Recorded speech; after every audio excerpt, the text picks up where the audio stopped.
Om, ya berapa hari ini, berapa minggu ya, setiap minggu Tuhan ingin menyingkapkan anak-anak Tuhan mengenai firman Tuhan yang selama ini kita pelajari. Apakah dihidupi dalam kehidupan kita, dan akibatnya kalau kita hanya mempelajari tapi tidak dihidupin, akan terjadi apa dalam kehidupan kita. Tipu muslihat iblis itu sangat kuat, luar biasa. Dia cerdik, ya, licik, bukan tulus tapi licik. Kecerdikannya itu firman Tuhan yang mengatakan dia sangat cerdik sekali dan licik. Orang banyak sekali kebawa ke dalam hal itu tanpa disadari, berakibat sengsara. Apa yang dalam kehidupan ini yang membuat kita tidak bahagia? Apa yang dalam kehidupan ini yang membuat kita sengsara? Kita tahu, kita memiliki Tuhan yang penuh kasih, amin. Kita tahu kita memiliki Tuhan yang ingin kita anak-anaknya hidup dalam dunia ini supaya memiliki satu kebahagiaan yang absolut. Kalau dia tidak ingin hal itu dalam kehidupan kita, gak mungkin dia mau sampai mati di kayu salib, dia memberikan hidup bagi kita.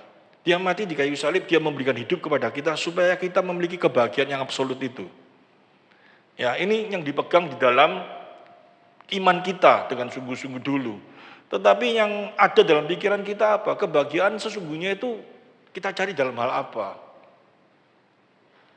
Pada waktu Tuhan memerintahkan hal ini, kok rasanya mengikut Tuhan itu membuat kita sengsara, bener nggak? Kalau disuruh ke gereja, aduh ini membuat aku merusak kebebasanku untuk kesenangan yang lain. Kalau disuruh baca firman, aduh aku lebih senang baca ini. Kalau aku disuruh menyembah Tuhan, aku lebih senang dengarkan lagu pujian ini. Kalau aku terus itu rasanya kalau apa yang Tuhan perintahkan itu membuat kita apa? Bahagia apa sengsara? Rasanya kok sengsara gitu ya.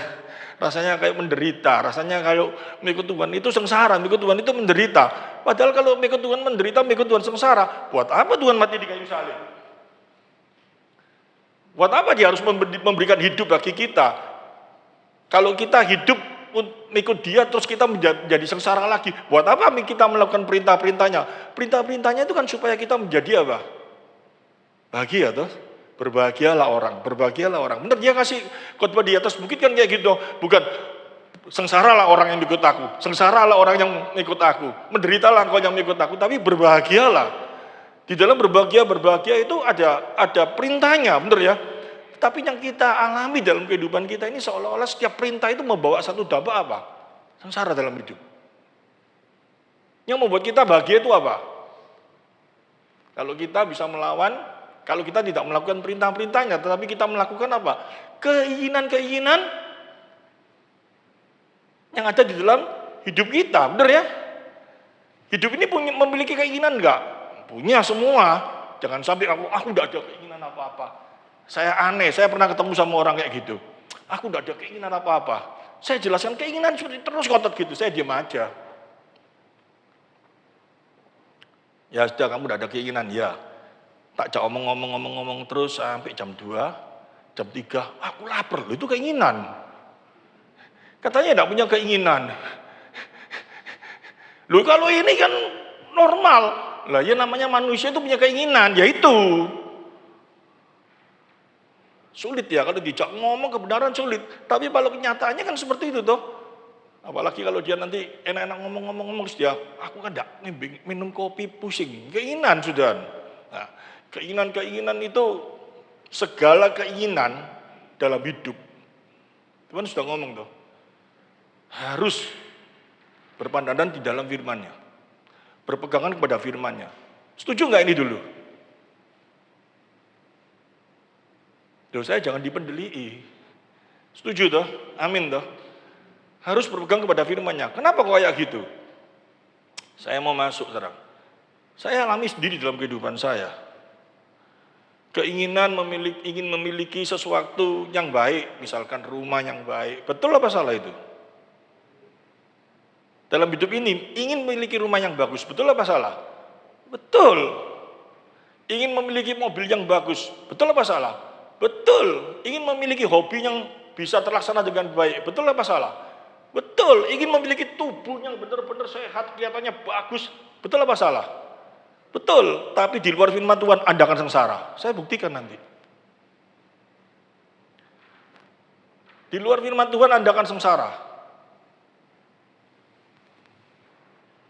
Kalau keinginanmu itu semua hanya untuk menuju kepada diri sendiri, pasti Anda sengsara. Saya alami itu sebabnya. Saya ngomong, saya pikirkan dulu dan saya alami. Akan dijerat oleh keinginan kita sendiri. Mau bentuknya yang orang ngomong ini benar, ini bagus. Tetapi di luar firman Tuhan, setiap keinginanmu akan menjerat engkau. Firman Tuhan berbicara, kita sering dengar toh, ada orang yang bekerja sedemikian rajinnya mengumpulkan harta. Betul apa salah? Betul toh. Tapi tujuannya apa dalam firman itu? Supaya dia tenang jiwanya, betul toh? Supaya dia bahagia, betul toh? Kalau apa yang menjadi keinginannya itu sesuai enggak dengan apa yang dunia bicarakan itu hal yang baik, betul enggak? Cari mantu, ada mantu yang bekerjanya semangat luar biasa supaya melalui apa yang dia kumpulkan nanti dia ngomong supaya bisa membahagiakan istrinya, supaya bisa membuat dia tenang. Betul apa salah itu? Kalau menurut aturan dunia, betul toh? Masa ada salah kalau kayak gitu? Oh nggak boleh, kamu nggak boleh kumpulkan harta banyak-banyak. Kamu nggak percuma kumpul harta dikit aja, kan nggak mungkin toh punya kepingin mantu seperti itu toh. Betul toh? Tapi Tuhan ngomong kayak apa?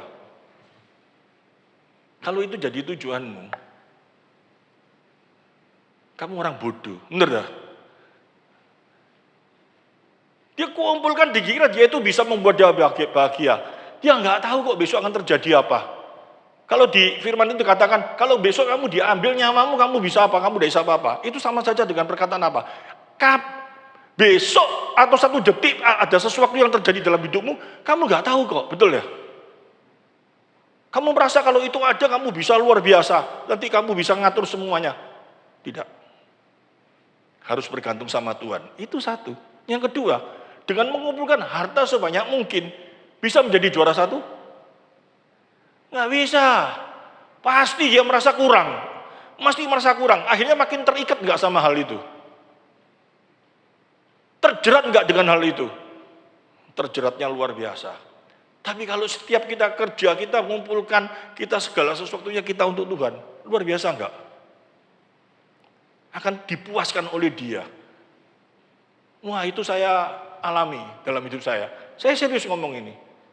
Ya, ada YouTube ini ada sesuatu yang bagus, ada juga sesuatu yang kurang bagus. Karena hal pribadi nanti semua orang tahu gitu loh. Tapi nggak apa-apa untuk kemuliaan Tuhan. Suatu saat saya dipasrahi sama bapak saya sebuah toko, ya, toko spare part. Itu setiap saya bekerja pulang, itu ya maklum pertama kali kerja toh, dari cuman anak buah pegawai 2 orang, lama-lama sampai bisa 6-7 orang, tokonya rame. Saya kebetulan pada waktu itu terima servis motor. Motornya itu penuh luar biasa. Tapi pada waktu itu saya merasakan betul-betul ya, bahwa ini Tuhan yang kasih, Tuhan yang memberi. Itu tidak ada beban berat, ngerti maksudnya? Gak ada pikiran, waduh ini soro, ini kerjaannya kayak apa, ini kebanyakan, ini kayak apa. Enggak, karena merasa ini dari Tuhan. Kenapa bisa kayak gitu? Saya tidak aktif di gereja loh pada waktu itu, tidak aktif. Tapi saya sekolah Kristen ya. Tapi saya merasakan bahwa Tuhan itu baik dalam hidup saya, bahwa saya kerja ini benar-benar kalau tidak ada Tuhan saya nggak bisa, gitu loh. Jadi kalau saya buka toko, saya sebelum mau buka kunci itu saya mesti ngomong, Tuhan terima kasih Tuhan, kamu baik loh Tuhan. Itu dalam hati saya. Kakak saya nggak tahu, mama saya nggak tahu itu, tapi hati saya seperti itu. Sehingga pada waktu buka toko, saya jaga toko itu seneng gitu loh. Pulang toko, tak kunci itu, Tuhan terima kasih berkat-Mu Tuhan, kamu luar biasa. Saya mengkorek semua ini. Itu tenang hati saya, enak luar biasa gitu loh. Mau kerjanya buahnya apa, wah orangnya nanti gak selesai marah apa, saya gak akan takut. Karena merasakan ini dari Tuhan, pasti bisa dengan beres gitu loh. Tenang gitu, enak gitu. Tapi lama-lama tambah lama karena tambah buahnya toh. Mulai dalam hatinya apa? Mempertahankan yang banyak itu. Pada waktu sepi, mulai hatinya apa? Tuhannya dilupakan, Yang ada apa? Dengan kekuatan kita, dengan pikiran kita. Kayak apa caranya supaya bisa rame? Kalau sudah rame, kayak apa mempertahankan yang rame ini? Sengsara. Bingung, setiap hari bingung. Ya apa ini, kayak apa ini, kayak apa ini.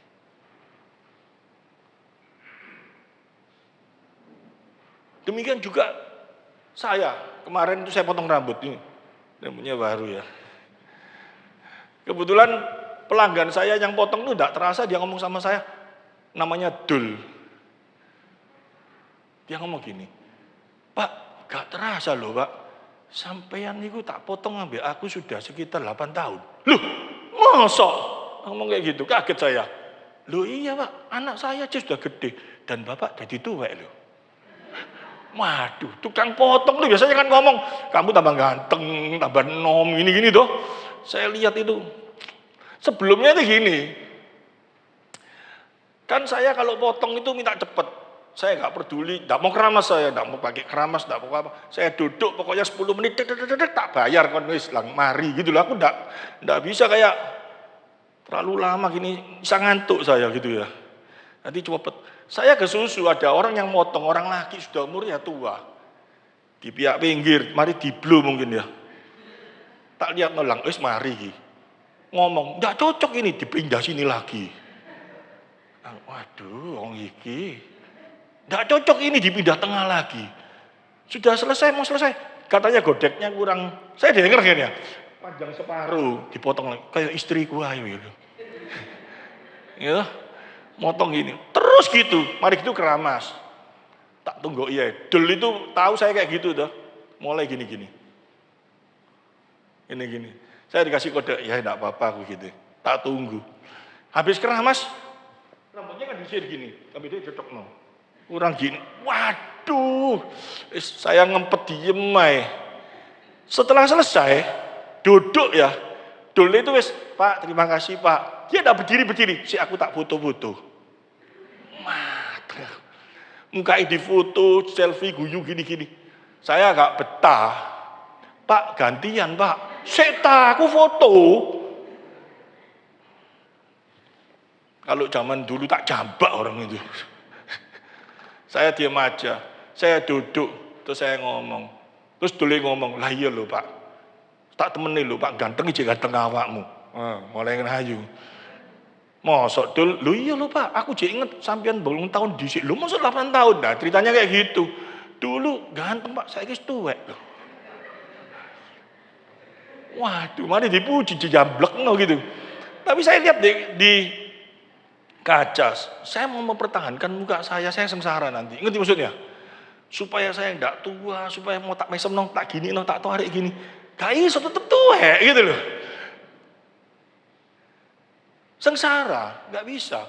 Saya mau latihan tubuh saya ya, anak-anak saya nggak tahu. Saya pagi coba mari senam-senam, saya latihan angkat besi. Saya mempertahankan supaya kelihatannya berotot. Waduh, ketokannya ototnya keluar, besok desa jalan. Sakitnya luar biasa, sengsara luar biasa. Kalau semua kita lakukan untuk diri kita itu membawa satu apa dampak. Wah, kok mulai jadi gini, jadi gini. Itu satu hal yang terjadi dalam kehidupan kita. Tapi kalau kita mau sehat, kita mau badannya bagus, kita lakukan untuk Tuhan. Kita pasti dikasih hikmat sama dia, dikasih cara, dikasih apa. Kalau enggak, sengsara. Adira itu, saya ngomong enggak apa-apa dia denger. Sehebat apapun juga, nanti kalau 70 tahun ya apa modelnya. Dia mempertahankan itu, dia sengsara. Ketemu orang, yang dijawab sama orang apa? Dulu itu, gitu bener. Bu Adani sekarang kok ini ya. Nah, mau mempertahankan. Sengsara kamu, kalau untuk seperti itu. Tapi kalau kamu lakukan semua untuk Tuhan, aku sehat untuk Tuhan, bukan untuk diri sendiri, kamu akan bahagia. Itu dipegang dulu. Kenapa bisa terjadi seperti itu? Kenapa sih? Ya itu dosa. Kita mulai selidiki hati kita. Gak secara langsung kita ini kepingin apa sih? Kita kepingin dihargai, kita kepingin dianggap hebat, kita kepingin dia apa. Itu semua satu hal yang sangat gak cocok kalau sebagai anak Tuhan. Harusnya yang paling hebat itu siapa? Tuhan kita toh. Katanya kita ingin memuliakan dia, betul gak? Kalau kita ingin memuliakan dia, ada kayak gitu. Anak saya ini sekarang lagi bangun rumah, saya juga takut kayak gitu. Kepingin rumahnya gini supaya lihat gini. Kalau sampai melenceng dari keinginan itu supaya Tuhan dimuliakan, sengsara. Nanti kalau sudah rasanya sudah wapi, sudah ada orang datang mulai nyacat, artinya sakit enggak? Gelo enggak? Gelo luar biasa. Saya ini alami. Sebelum saya buka firman, saya alami semua. Karena saya paling banyak hobi, ngerti?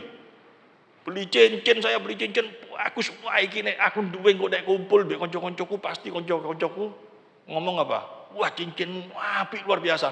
Saya bangga-banggaan kayak gitu toh. Duduk kumpul, mereka minum kopi kan ngambil kopi gini, saya enggak. Saya minum es ini gini. Cincin itu tak gini nih. Tapi yang ngomong apa?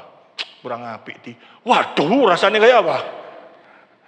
Minuman semanis mungkin, seseger mungkin jadi pahit gitu. Sakit rasanya. Nah, itu manusia. Kita harus sadarkan hal itu. Tuhan nggak mau kita alami hal itu, ngerti? Jadi dia ngomong segala sesuatu harus ditujukan kepada dirinya. Amin. Dan dia kalau sudah ditujukan pada dirinya, dia tidak pernah ngomong, dia kecewa sama kita, kamu kurang pinter, kamu kurang ganteng, kamu kok jadi gini. Enggak, dia tidak pernah nyacat, tapi dia tetap bisa apa? Memberikan hikmat, memberikan satu kebahagiaan dalam kehidupan kita. Itulah Tuhan kita. Amin. Dia ingin kita dibawa dengan hal itu. Kita jangan dibawa kepada hal dunia. Tuhan mati bagi kita di kayu salib itu untuk apa sih? Untuk apa sih? Supaya kita diciptakan dalam dunia ini, supaya kita memiliki rasa apa? Di bumi seperti di surga. Bisa enggak? Bisa. Kalau enggak bisa, Tuhan enggak perlu mati di kayu salib. Tapi di bumi seperti di surga, yang ada dalam benak kita apa? Kita harus kaya, ya toh? Keinginan-keinginan kita harus tercapai. Itu di bumi seperti di surga. Itu yang diajarkan oleh apa? Pengajar-pengajar sesat. Kalau kamu anak Tuhan, kamu mesti kaya. Sebab dia yang kaya sudah mau menjadi miskin. Aduh, ajaran apa itu? Kamu kalau anak Tuhan gak pernah sakit, kamu mesti sehat walafiat. Ajaran apa itu? Nah, nanti kita sama-sama belajar. Tuhan mati bukan untuk seperti hal itu dalam kehidupan kita. Yang mau bantai ini, silakan. Pasti ada sengsara. Ini sudah ada rumusnya kok, bener toh? Firman Tuhan ini kan pasti toh, amin? Kita menurut enggak? Saya, ya Pak Darsono jauh lebih tua dari saya ya. Tapi saya juga cukup tua, sudah 60 tahun lebih. Saya alami kok. Kesenangan apa dalam dunia ini yang saya enggak nyoba? Semua saya coba. Tapi kalau itu bukan untuk Tuhan, sengsara. Mempertahankan sesuatu yang ada dalam dunia ini, sengsara yang ada. Karena apa? Kita lihat sekarang. Kita buka. Ini pesan Sang Rasul Paulus kepada salah satu muridnya, Timotius. Pada waktu itu Timotius sebagai pengajar di Efesus, gak salah. Saya lupa ya, di Efesus mungkin. Kita buka di dalam 2 Timotius pasal 3, ayat 1 sampai 9.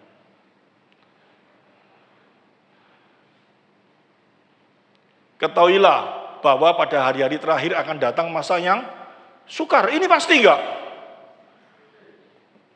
Pasti masa yang sukar. Tapi ada orang, beberapa orang ngomong, enggak sukar kok.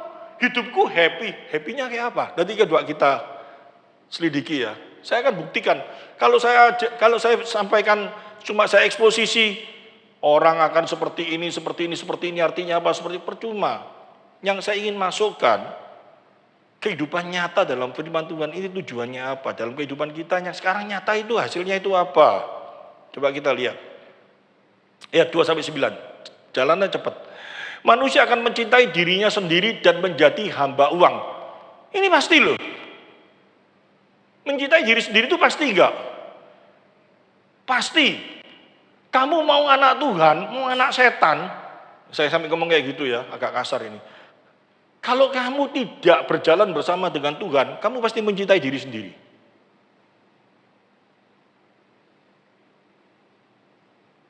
Dan kalau mencintai diri sendiri, akibatnya pasti apa? Stres. Kalau stres akhirnya apa? depresi. Kalau sudah depresi mau apa? Bunuh diri. Seperti terjadi dalam diri siapa? Elia. Elia itu pada waktu berhadapan sama 400 Nabi Baal, 400 yang disembelih 800 nanti. Pertama kali dia berhadapan sama Nabi Baal, dia bersama dengan Tuhan. Dia lakukan semua itu untuk kemuliaan Tuhan. Betul toh? Dia dengan tenang, dia tidak takut, dia tidak ada depresi sama sekali. Tapi pada waktu dia selesai itu, mungkin yang tahu Tuhan toh. Kenapa hati Elia pada waktu dihadapi dengan Isabel kok dia mulai gemeter semua dan dia rasanya mau mati? Ini menunjukkan bahwa apa yang dia, kalau dia lakukan itu dia tidak merasa bahwa itu kekuatan dari dirinya, kekuatan dari Allah. Kalau dia mampu melawan 400 Nabi Baal, lawan Isabel satu orang kenapa dia ketakutan? Karena dia apa? Mengandalkan kemampuan dirinya sendiri. Sehingga pada waktu dia berhadapan sama Isabel, mulai keluar dalam benaknya apa? Kekhawatiran, kegelisahan. Ini istrinya raja, ini orang yang penting. Aku kalau dikejar sama orang ini, aku gak mampu, aku gak bisa. Dia mau melawan gak bisa, akhirnya yang terjadi apa? Stres. Terus depresi mau bunuh diri. Tuhan tolong, karena dia adalah orang pilihan Allah. Tapi kalau Yudas bagaimana? Yudas itu nyeselin enggak segala perbuatannya? Nyesel. Tapi dia mengandalkan kekuatannya sendiri untuk melawan penyesalannya itu. Dengan cara apa? Membunuh dirinya. Lain dengan Petrus. Dia nyesel enggak? Menyangkal. Nyesel. Tapi dia berharap sama Tuhan untuk menyelesaikan segala dosanya. Dia tahu bahwa, sadar dia bahwa dia adalah manusia yang gak bisa melawan kekuatan-kekuatan itu. Sehingga dia minta ampun dan dia selesai. Menjadi hamba uang, mereka akan membual dan menyombongkan diri. Mereka akan menjadi pemfitnah, mereka akan berontak terhadap orang tua. Dan tidak tahu berterima kasih, tidak memperdulikan agama. Terus, tidak tahu mengasihi, tidak mau berdamai, suka menjelekkan orang, tidak dapat mengekang diri. Garang, tidak suka yang baik. Ini daftar moral. Moral di dalam dunia ini makin hari makin ya apa? Rusak enggak? Moral dalam dunia ini makin hari makin rusak enggak?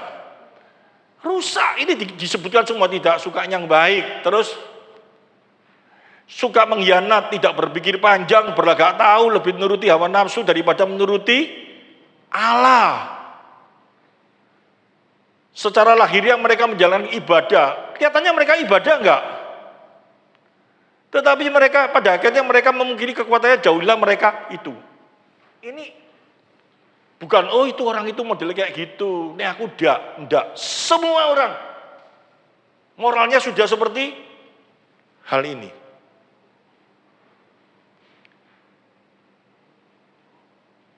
Kalau kita masuk di dalam orang-orang yang kayak gitu tanpa Kristus, bisa membuat kita bahagia. Yang kita hadapi ini, modelnya orang-orang ini, seperti itu semua. Dan dunia berusaha untuk menyelesaikan ini enggak? Di dalam dunia ini loh, dunia ini tahu enggak bahwa moral makin lama makin rusak? Tahu enggak? Tahu toh, dunia berusaha untuk menyelesaikan itu enggak? Berusaha dengan melakukan apa? Pendidikan, moral, pendidikan apa? Bisa ditangani? Kenyataannya bisa? Enggak bisa. Kalau kenyataannya bisa, Yesus enggak perlu mati di kayu salib dong. Bener enggak? Yesus mati di kayu salib itu bukan cuma supaya kita masuk surga. Bukan. Kalau Yesus mati di kayu salib supaya kita ditebus dan masuk ke surga, saat kita terima Yesus, saat itu juga kita tahu game point, bawa ke surga.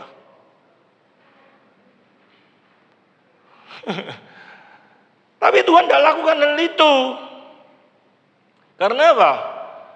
Pada waktu Tuhan doa Tuhan di Yohanes pasal 17 ayat 14 sampai 15. Doanya Tuhan ya apa?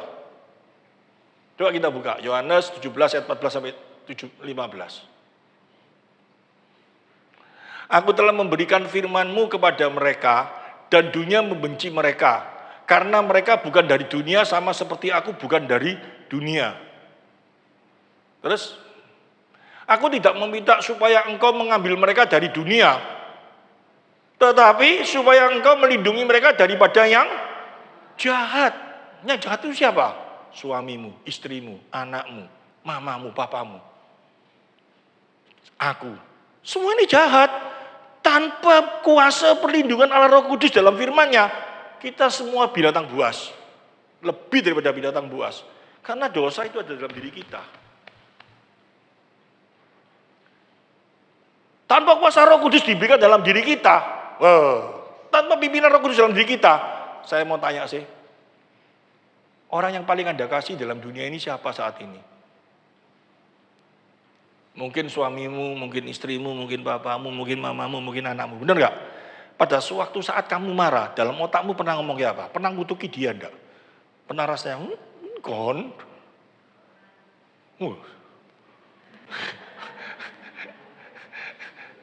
Ngaku itu betul-betul Tuhan tahu dan Tuhan berkati luar biasa. Gak peduli siapa, orang di sekitar kita, kanan kiri kita yang kita kasihi, rasanya aku beda ini luar biasa. Tapi suatu saat pernah gak rasanya kita, saking ono hukum yo nek mateni ndak boleh. Wencekno pol-pol nek ono hukum mateni orang boleh, tak racun.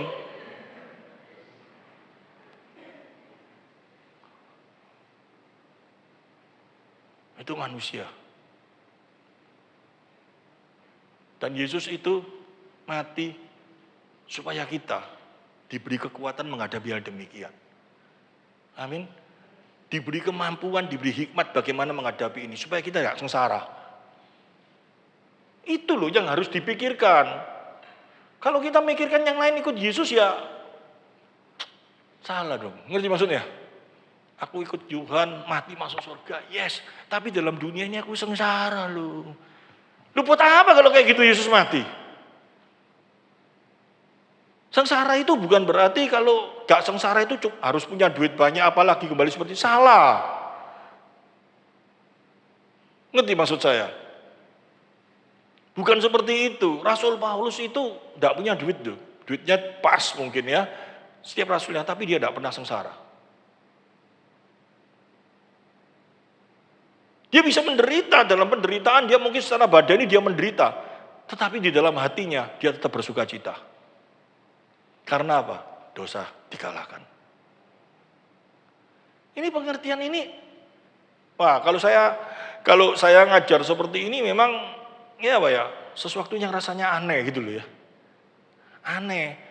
Karena apa? Maunya kita ini ya apa sih? Nikmati apa yang dunia berikan, tapi tidak mau menerima beban. Tidak bisa. Apa yang dunia berikan itu pasti nagih beban. Tak percaya? Pasti nagih beban. Ayo coba mulai kita pikir. Apa yang dunia berikan itu pasti nagih beban.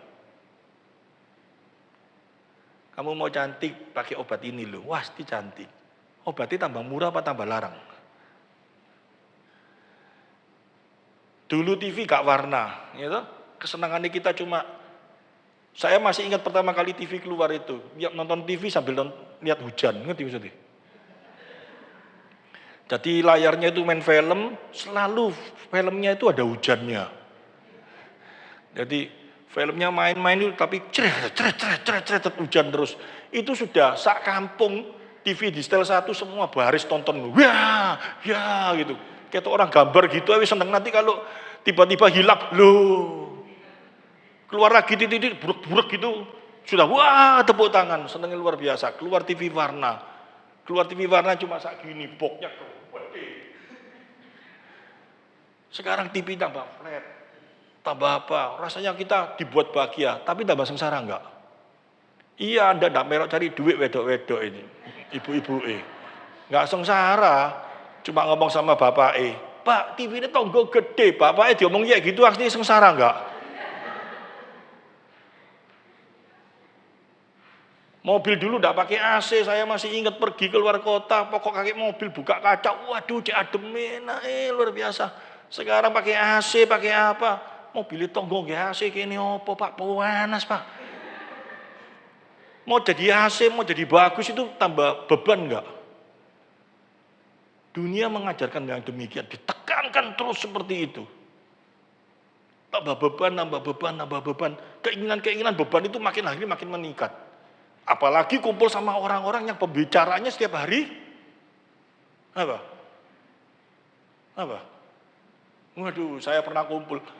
Oh, Anda mungkin tidak pernah kumpul orang itu. Saya pernah kumpul sama orang.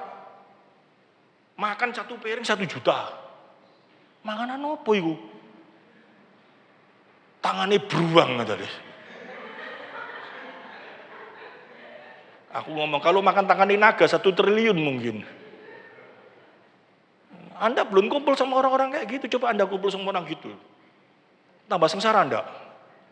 Datang tasnya 1, harganya 1 M, 3 M. Kenapa kok mahal? Ya ini ada berlian nih. Anda pakai beling. Mau ketemu sama orang kayak gitu, minder enggak? Sengsara enggak? Yang dibicarakan itu terus, sombong menyombongkan diri, hebat-hebatan apa terus, sengsara enggak? Itu keadaan dunia. Tanpa firman Tuhan, Anda kumpul sama orang gitu, Anda makin menderita.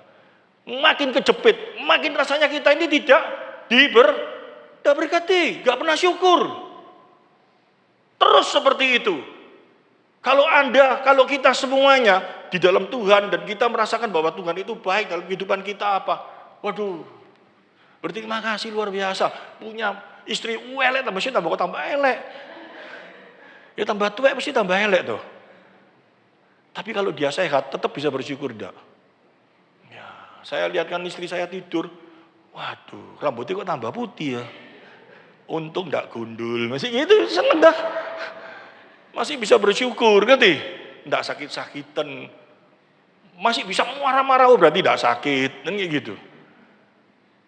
Ya ini cuma setengah guyon, tapi kenyataannya yang kita hadapin itu seperti itu dalam kehidupan kita. Tapi kita enggak sadar loh.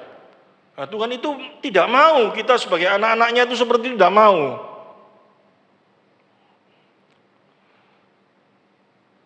Dia tidak mau.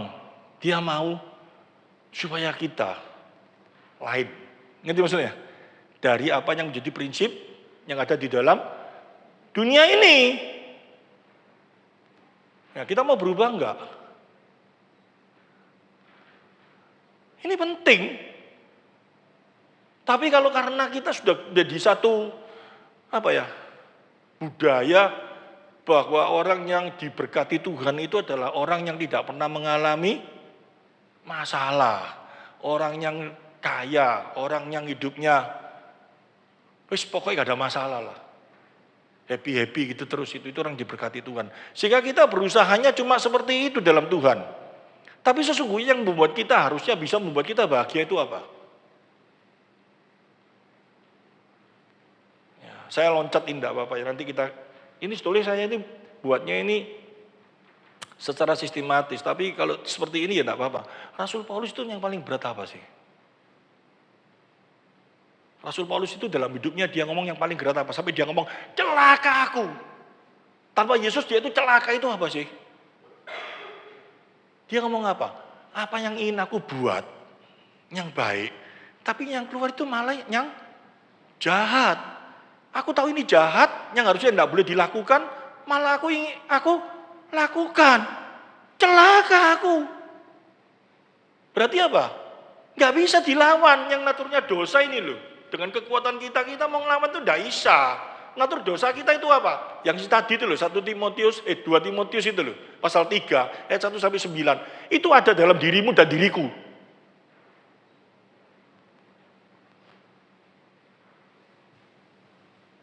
Tanpa Yesus mati di kayu salib, nggak bisa. Dan itu yang membuat kita sengsara. Nggak percaya, mau dikupas satu-satu yang tadi kita baca. Sombong, licik, apa itu semua ada dalam diri kita enggak? Oh enggak, cobaan lah. Yang coba mulai angan-angan, keluar dari sini aja, keluar dari pintu gereja itu loh, langsung pikiran kita ya Pak, kalau tanpa firman. Yang ada dalam pikiran apa? Membuat kita bisa bahagia, enggak bisa bahagia enggak? Itu menekan kita terus, menghimpit kita terus, tidak ada selesainya.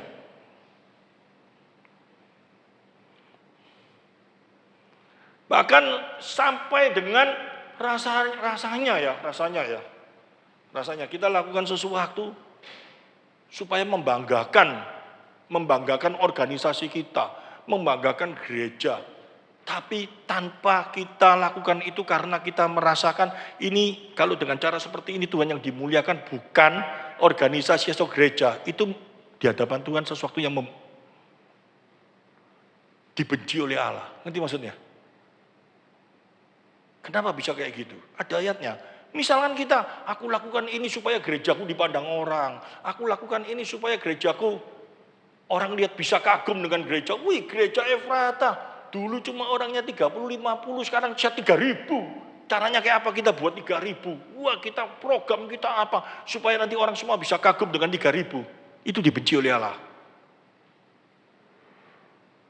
Kalau tujuannya seperti itu, supaya dikagumi manusia. Dengan alasan apapun juga, wah kalau gerejanya cuma titik orang tidak mau datang di gereja. Harus banyak orang supaya kagum bisa datang, itu dibenci Allah.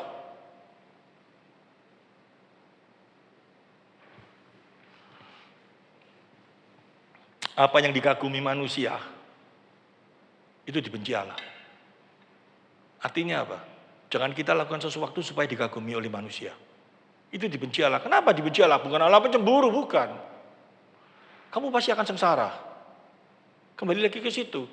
Kalau kita dengan cara yang seperti itu, supaya orang bisa kagum, bisa mau datang di gereja, karena gerejanya ini ada videotron panjangnya 1 kilometer. Datang di gereja dikasih kartu asuransi jiwa seumur hidup, kesehatan seumur hidup. Nanti ada orang yang menyaingi apa lagi apa enggak? Untuk mempertahankan itu membuat kita jadi sengsara. Sekarang sudah seperti itu enggak dalam kehidupan ini? Orang itu mau datang supaya gini, supaya gini, supaya gini, supaya orang kagum, supaya orang mau datang. Kita lihat ya di dalam Lukas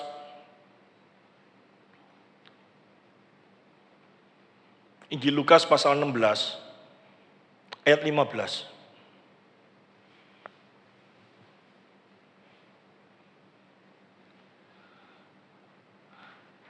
Lalu ia berkata kepada mereka, kamu membenarkan diri di hadapan orang, tetapi Allah mengetahui hatimu, sebab apa yang dikagumi manusia dibenci oleh Allah. Berusaha supaya dikagumi oleh manusia, berusaha supaya dikagumi oleh manusia dengan alasan, kalau orang-orang kagum dengan apa yang menjadi gerejaku, apa yang menjadi acara gerejaku, supaya mereka mau datang, mau gini semuanya. Mereka datang cuma karena yang seperti itu, dibenci Tuhan. Jadi itu kayak apa caranya? Mau dengan alasan apapun juga. Kalau itu sudah jadi motivasi, Tuhan gak mau. Tapi kalau kita lakukan itu, kalau kita lakukan sesuatu, poinnya, dengan adanya ini orang bisa melihat Tuhan. Dengan adanya yang aku ajarkan ini orang bisa melihat kebenaran. Orang bisa melihat ini loh yang betul. Ini yang benar. Tujuannya seperti itu semuanya. No problem. Ini tipis sekali. Tapi coba kita selidiki hati kita.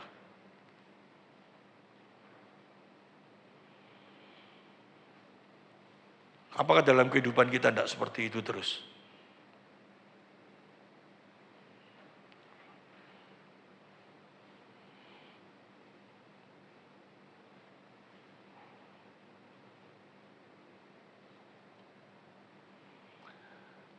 Sekarang kita mulai lihat di dalam kehidupan anak-anak Tuhan, apa yang Tuhan inginkan dalam kehidupan kita. Apa yang Tuhan inginkan dalam kehidupan kita setelah penebusan di dalam kayu salib. Apa yang Dia inginkan dalam kehidupan anak-anak Tuhan ini.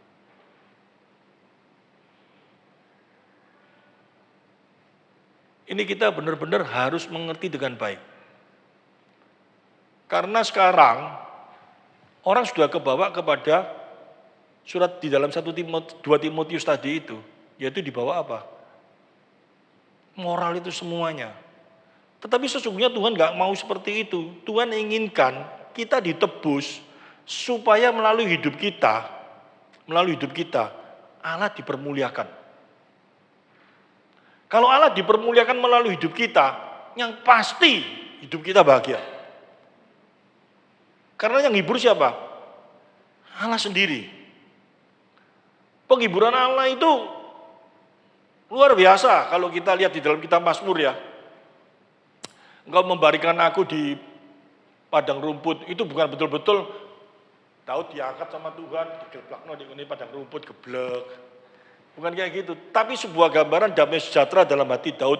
Meskipun pada waktu itu dia menghadapi situasi yang gak enak. Dia dikejar-kejar sama Absalom, dia dikejar-kejar oleh Saul mungkin. Tapi dia bisa seperti itu karena apa? Gandamu, tongkatmu selalu ada dalamku, itu apa? Kapan sih Tuhan pakai tongkat, pakai itu? Kan enggak. Tapi dia memiliki satu perasaan hatinya apa? Penyertaan Tuhan ada di dalam hidupnya terus. Itu yang membuat dia tenang, jiwaku tenang. Orang dikasih tahu seperti itu, firman Tuhan, kita percaya firman Tuhan ini ya dan amin. Tapi hal-hal yang penting seperti itu sering kita abaikan enggak? Terus kita rasanya apa? Yang membuat aku tenang kalau gajiku naik. Yang membuat aku tenang kalau uangku banyak. Padahal coba kita mulai selidiki, sebanyak apapun uang kita, pasti kita ngomong kurang. Dan kita akan tidak tenang lagi. Tapi kalau kita mulai renungkan hari ini, pertama kali kita merasakan bersama dengan Tuhan. Dan kita merasakan ada tangan Tuhan yang menyertai, yang menopang, yang memegang. Kita rasanya kayak apa? Wih, tenang aku. Kenapa bisa seperti itu? Ini ngomongannya Kristus sendiri. Dia ngomong apa? Kita sebagai anaknya, dia melakukan apa yang Bapak inginkan. Karena melalui dirinya, Bapak dipermuliakan. Demikian juga dia mati bagi kita. Dan kita menjadi anaknya. Melalui hidup kita, dia dipermuliakan melalui hidup kita. Dipermuliakannya dia itu melalui apa? Saya kembalikan lagi ya. Jangan sampai orang ngomong dipermuliakan melalui hidupnya itu sekarang sering kali saya dengar. Wah, aku ibadah di gereja itu. Dulu aku tidak punya apa-apa. Sekarang aku punya mobil mewah. Aku punya apa. Kekayaanku ini memuliakan Tuhan.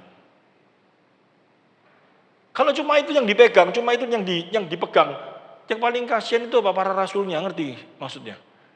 Rasulnya semua tidak punya kuda mewah, tidak punya apa mewah, hidup pas-pasan semua. Tapi saya bukan menekankan kalau ikut Tuhan itu pasti pas-pasan. Enggak juga. Tetapi melalui apa yang kita miliki, apakah yang kita miliki ini bisa untuk memuliakan Tuhan apa enggak? Dipakai untuk kemuliaan Tuhan apa enggak? Atau dipakai untuk kesombongan diri kita? Saya ngomong kayak gini saya ketegur. Serius saya ini ngomong. Dari semua hobi saya, pada waktu orang kagum-kagum, wah gini, itu tidak akan membuat saya damai sejahtera. Karena cuma untuk kesombongan diri. Benar. Tapi yang membuat saya bisa damai, bisa seneng itu pada waktu saya jelaskan apa? Ternyata jelaskan apa? Lukisan. Lukisan kita Wahyu itu yang saya buat itu banyak itu. Pada waktu orang datang dan saya jelaskan berapa waktu yang lalu itu ada berapa orang hamba Tuhan datang.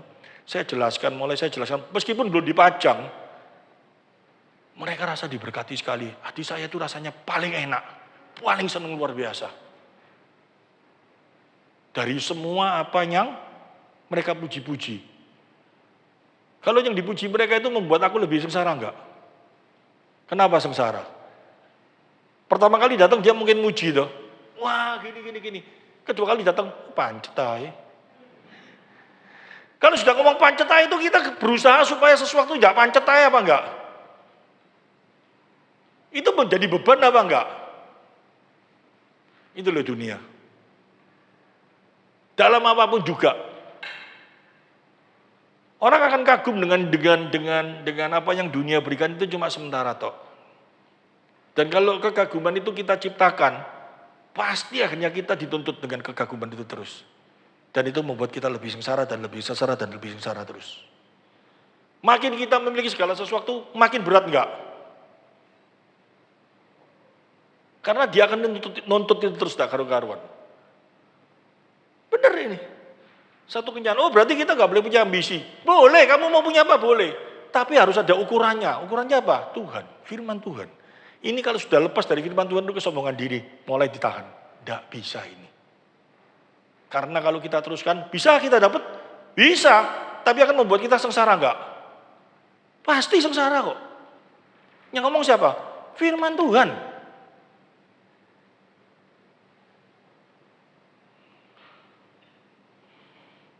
Kristus pada waktu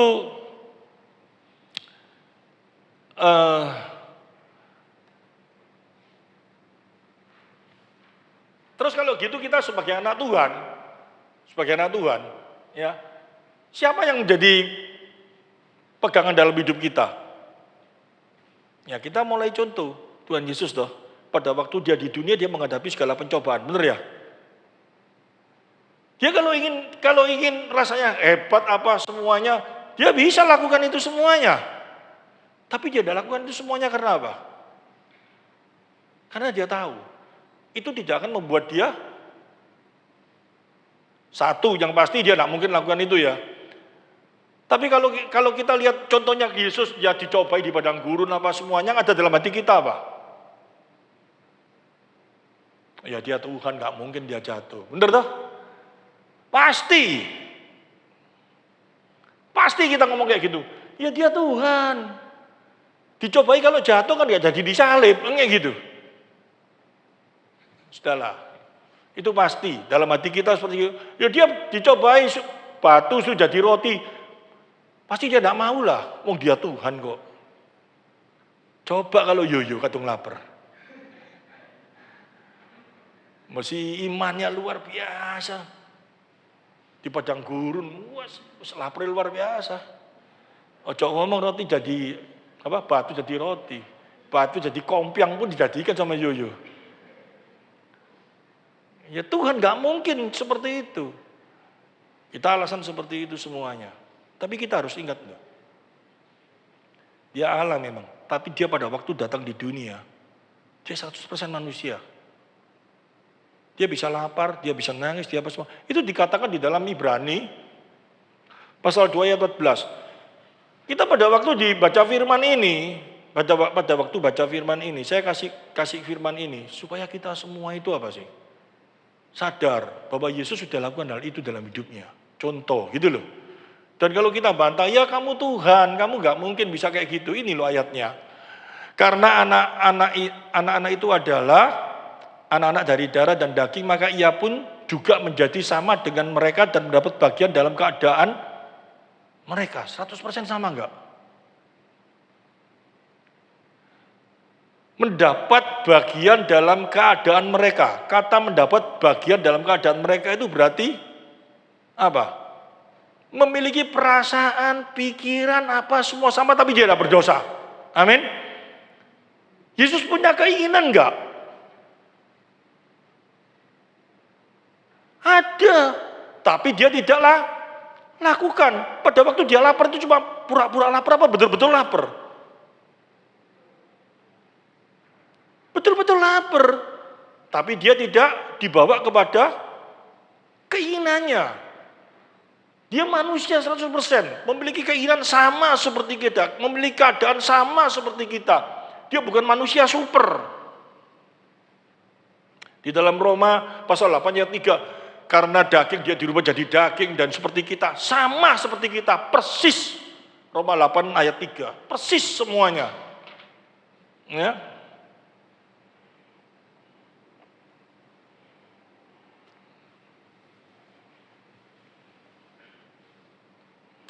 Sama persis. Kalau sudah sama persis seperti itu, ya apa? Dia bisa, kita pun juga harus bisa hadapi segala keinginan-keinginan yang bertentangan dengan firman Tuhan. Kalau hati kita sudah ngomong, ya dia bisa, aku nggak bisa, berarti ada keinginan untuk melakukan firman Tuhan nggak? Nggak ada. Karena belum apa-apa kita bantah sendiri. Ya dia Tuhan, dia bisa, kalau aku nggak bisa. Belum melakukan segala sesuatu sudah ngomong nggak bisa, pasti nggak bisa. Itu yang diingini oleh dosa, sifat manusia, ngerti maksudnya?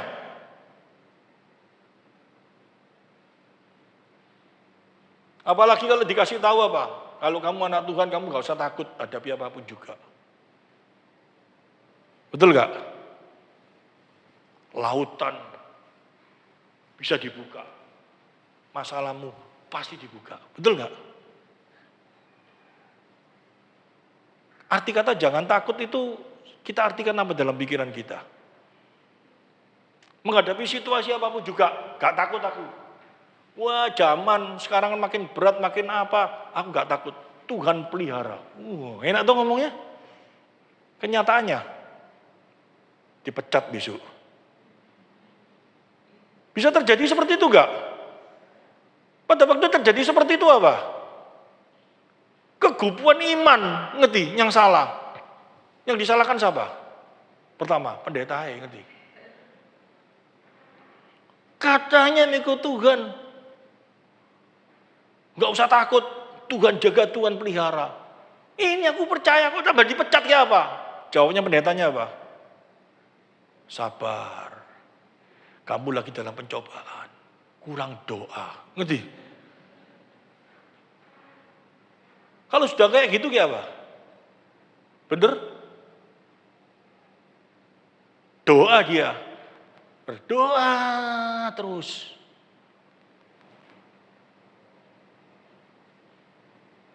Berdoanya kayak apa?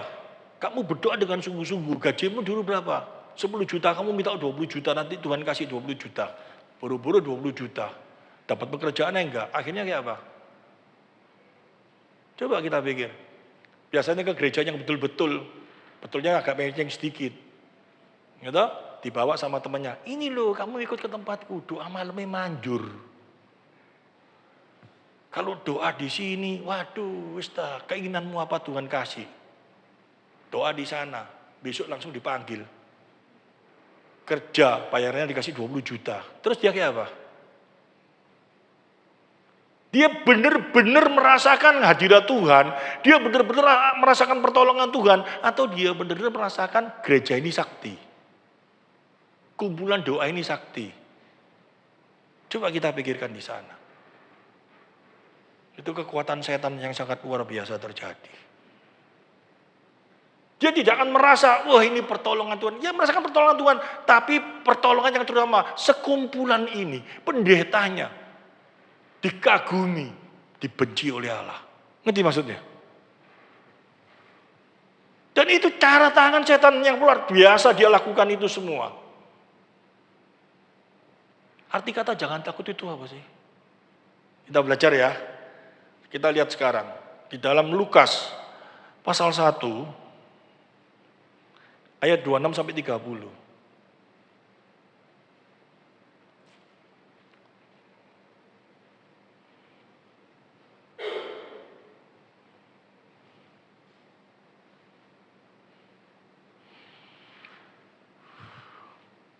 Pasal 1 ayat 26 sampai 30. Dalam bulan yang ke-6 Allah menyuruh malaikat Gabriel pergi ke sebuah kota di Galilea bernama Nazaret. Terus kepada seorang perawan yang bertunangan dengan seorang yang bernama Yusuf. Semua tahu cerita ini ya pasti ya.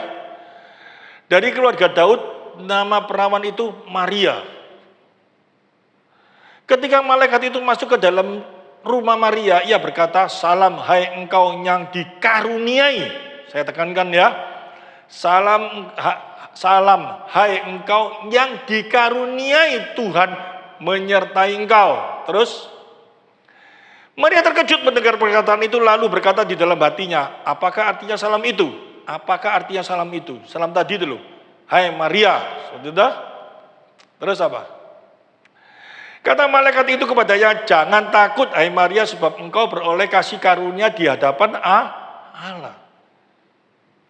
Jadi arti jangan takut itu berlaku bagi orang yang menerima kasih karunia. Kita kembali lagi.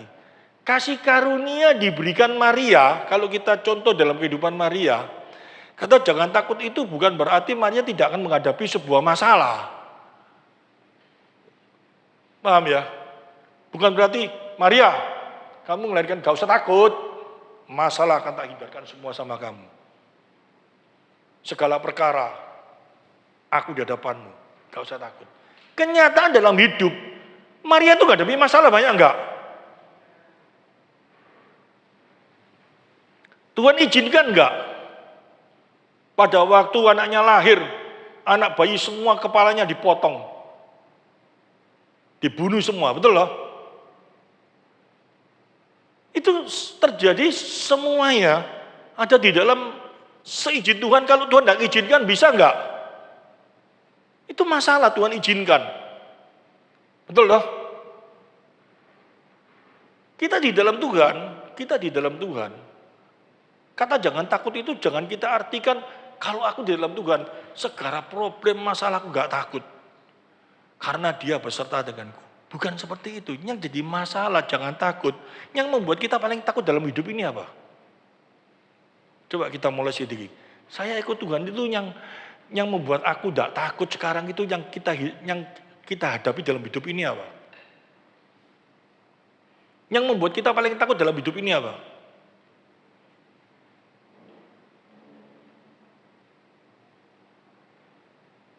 Coba yang ada dalam pikiran kita apa iman kita ini sekarang berbicara. Yang paling takut di dalam kehidupan kita, ya yang paling takut, yang membuat kita takut. Tuhan ngomong dong jangan takut.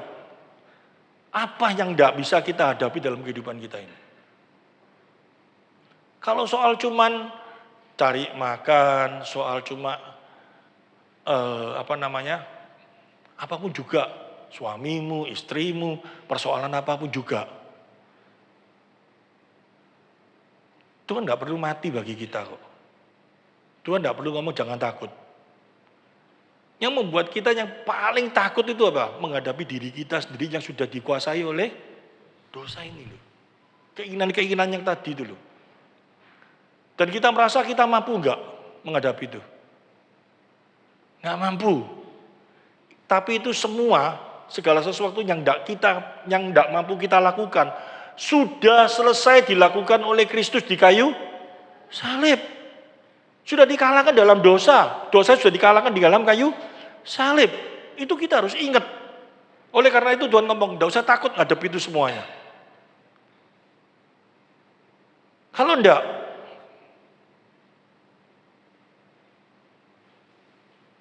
coba yang membuat kita gelisah, yang membuat kita takut apa? Kita takut diaran itu apa ya bahasa Indonesia ya? Diperkatakan ya, atau diomongnya sembarang lah, pokoknya ngerti semua tuh. Wah kamu kok kayak gini, wah kamu kok kayak gini, wah itu membuat kita sengsara luar biasa. Rasanya. Tapi kalau kita lakukan semua itu Tuhan, tidak perlu kita takut. Orang bisa mengatakan itu semua. Kita takut dikatakan itu karena apa? Kembali lagi yang tadi itu loh. Congkak, sombong, semuanya. Itu ada dalam diri kita. Dan kita tidak bisa ngelawan itu. Karena itu sudah menjadi apa? Diri kita dan di dunia. Dunia ini sudah dikuasai oleh itu semua kok. Kita ngomong aku mau lain. Tapi kita masih takut kalau kita lain. Tapi kenyataan kita harus lain loh. Benar gak? Yang paling membuat kita sengsara itu seperti itu enggak dalam kehidupan. Intinya firman Tuhan hari ini ingin berkata, jangan takut kamu menghadapi itu semua. Jangan takutnya itu bukan menghadapi debt collector besok datang, gak usah takut aku tadi di depanmu. Enggak lah. Jangan takut nanti apa? Ditagih hutang nanti aku bereskan. Enggak lah. Jangan takut apa? Sakit nanti aku sembuhkan. Enggak lah. Jangan takut menghadapi suami yang jahat. Enggak lah. Jangan takut apa? Enggak. Yang membuat kita takut itu apa sih? Satu menghadapi suamiku yang jahat luar biasa. Aku gak kuat. Jangan takut. Aku akan memberikan kau kasih. supaya kau bisa melayani suamimu. Kalau kita sudah ada hati seperti itu, kita jadi tenang enggak? Ini yang penting. Wah, bojoku itu mencekno. Pul, gak tahan aku, gak kuat aku. Jangan takut, aku akan memberikan kekuatan menghadapi itu. Beruang aja aku, kamu akan tak kasih kekuatan, apalagi cuma yang namanya suamimu. Dengan cara kayak apa? Secara ajaib, dia akan memberikan pengertian-pengertian. Menghadapi kehidupan, waduh besok aku kayak apa, besok aku kayak apa, besok aku kayak apa, kekhawatiran yang kayak apa. Tuhan kasih, kamu gak usah khawatir. Aku yang menjagai kamu, aku yang memelihara kamu. Tugasmu kamu lakukan dengan baik. Firman-Nya itu berbicara terus dengan secara luar biasa. Kata jangan takut itu mengarah kepada apa? Kepada hal-hal yang seperti itu. Kekhawatiran itu dosa enggak? Dosa. Kita tidak bisa menghadapi. Besok akan terjadi apa? Maka dari itu Tuhan ngomong tuh. Kita tidak tahu, tapi kita khawatir terus. Sehingga Tuhan ingatkan, kamu menambah satu jengkal tubuhmu aja gak bisa, kamu kok khawatir dengan hal-hal yang seperti itu. Yang sekarang itu kamu hadapi. Itu pengertiannya seperti itu. Satu hal yang tidak boleh Tuhan, tidak ingin Tuhan inginkan dalam kehidupan kita seperti itu. Jadi, kematian Kristus di kayu salib yang sebentar akan kita peringati ini, di dalam perjamuan kudus ini, ada satu hal yang sangat luar biasa. Yaitu apa? Kesatuan di dalam tubuh Kristus itu membawa satu dampak dalam kehidupan kita. Dampaknya itu apa? Ada kekuatan yang sangat luar biasa dalam kehidupan kita. Menghadapi apa? Kekuatan dosa. Dosa yang bentuknya kayak apa? Yang tadi dulu. Pada waktu kita baca itu kita khawatir. Coba keluarkan tadi 1 Timotius, 2 Timotius tadi. Kita menjadi apa? 2 Timotius 3 ayat 1-9. Yang ada dalam benak kita apa pada waktu kita baca itu? Mulai ayat 1. Ayat 2. Manusia akan mencintai dirinya sendiri. Aku enggak. Pasti kita ngomongnya kayak gitu enggak? Menjadi hamba uang. Aku enggak. Duh. Enggak. Enggak apa ya? Menjadi hamba uang. Enggak kok aku. Dia jadi hamba uang. Nanti habis gini semua orang jadi hamba uang. Sekarang ini loh kita semua jadi hamba uang. Bener gak? Mereka membual, menyombongkan diri. Enggak pernah sombong aku. Ya belum punya apa-apa. Gitu. Belum punya apa-apa aja sudah sombong. Tahu? Dan itu membuat kita sengsara apa enggak? Orang enggak punya apa-apa kalau sombong itu lebih sengsara enggak? Sengsara pol, dihadapi orang rasanya kayak punya apa-apa. Semuanya rasanya uang, gua. Itu hatinya itu hancur luar biasa.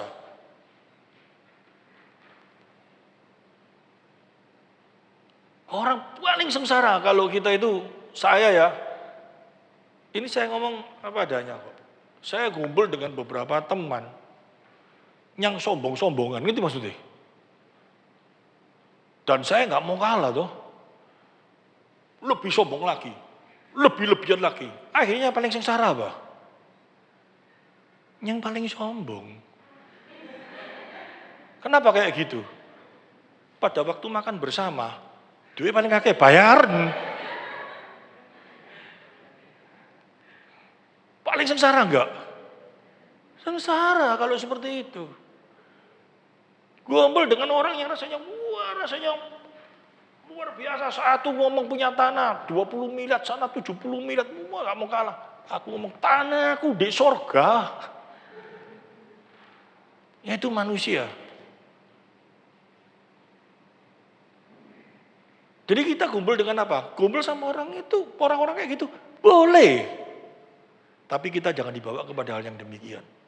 Karena kita sudah menang. Kalau kita, aku kumpul sama orang itu takut, aku sekarang wis gak berani, aku takut. Gak usah takut. Karena Tuhan ada jaga lidah.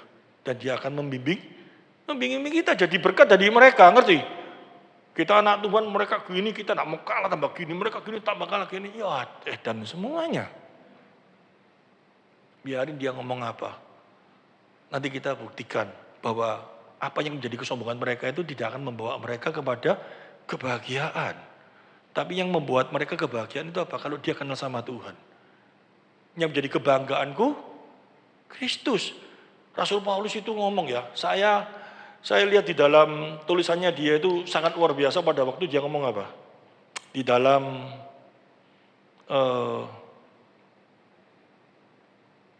Filipi pasal 3 ayat 7 sampai 14. Ini kita belajar dari Rasul Paulus ini. Tetapi apa yang dahulu merupakan keuntungan bagiku sekarang kuanggap rugi karena Kristus. Ini luar biasa loh dia ngomong kayak gini nih. Apa yang menjadi keuntungan? Kebanggaannya dia itu loh. Dia menjadi ahli Farisi, dia menjadi pelaksana hukum Taurat, dia menjadi apa itu menjadi satu apa? Keuntungan bagi dirinya karena orang semua kagum akan dirinya, kebanggaan luar biasa. Terus malahan segala sesuatu kuanggap rugi karena pengenalan akan Kristus Yesus Tuhanku lebih mulia daripada semuanya. Oleh karena dialah aku telah melepaskan semuanya itu dan menganggapnya sampah supaya aku memperoleh Kristus. Karena apa? Dia tahu. Dia cuma nggak mau ditambahi ya. Pada waktu aku berpegang kepada kebanggaanku semua, kesengsaraan luar biasa. Tapi pada waktu aku ikut Kristus, secara manusia lahiriah, aku memang makin lama makin lemah. Tetapi dalam segala kelemahanku, aku makin luar biasa di dalam Tuhan. Amin. Aku makin bersuka cita. Itu gak dibuka rahasia itu sama Tuhan. Tapi hari ini dia ingin membuka kepada kita semua. Secara lahiriah, jabatannya dia hilang semua tuh.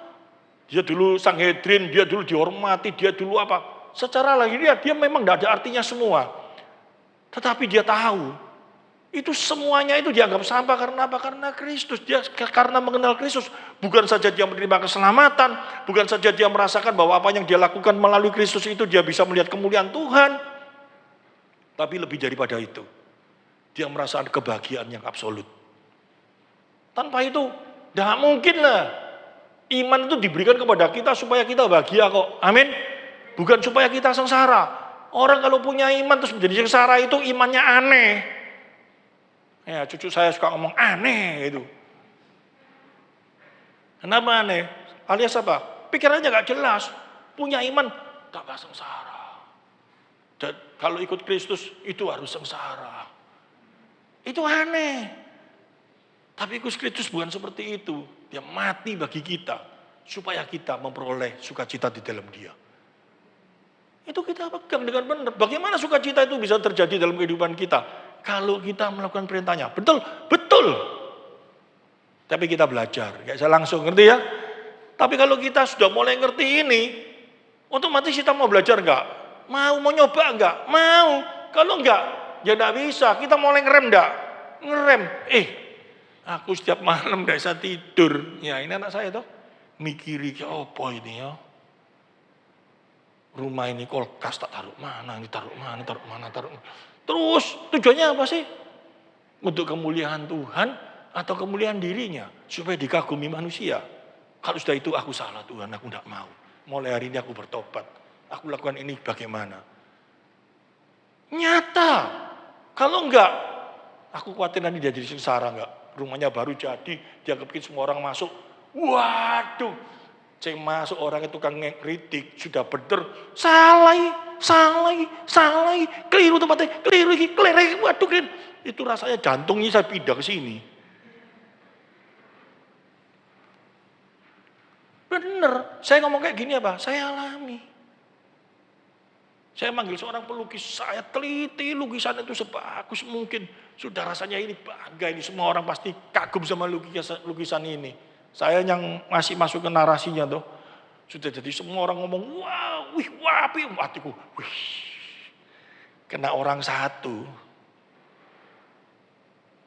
Api oke kritik orang ini. Datang, apa ini warna elek? Apa ini orangnya cebol? Rasanya itu jantung saya itu pindah di sini semua ini. Sakit luar biasa. Apakah kayak gitu dalam kehidupan kita ini? Sebagai anak Tuhan. Tuhan izinkan saya main segala sesuatu sampai berlebih-lebihan hobi saya. Ternyata diajari hari ini supaya saya mengerti. Kalau mau dikagumi oleh manusia, sengsara bagi kehidupan kita. Belajar. Dan apa yang di kehidupan saya sharekan melalui firman Tuhan. Hari ini saya nggak perlu malu kok. Supaya melalui perkataan firman Tuhan ini semua orang menjadi bahagia. Itu tujuan saya. Amin firman Tuhan.